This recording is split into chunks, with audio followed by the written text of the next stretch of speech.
លោកពូតើជាការត្រឹមត្រូវទេដែលឲ្យក្មេងទៅចូលអនុវិទ្យាល័យរៀនសរសេរកូដខុសខុស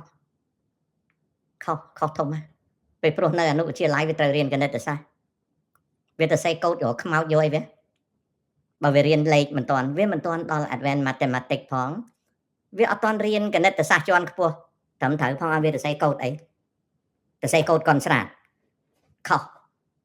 ណាជឿណាខុសធំណាស់ណាពេលព្រោះកម្រិតអនុវិទ្យាល័យនៅប្រទេសកម្ពុជាក្មេងអត់ទាន់រៀនគណិតសាស្ត្រជាន់ខ្ពស់ទេ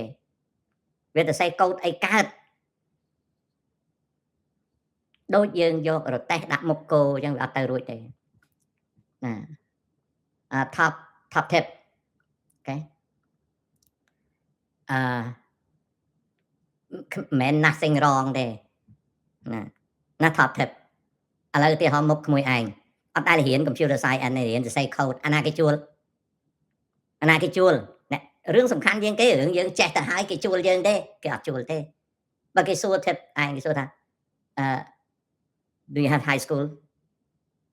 diploma yes okay do you have a degree in computer science no គេអត់ជួល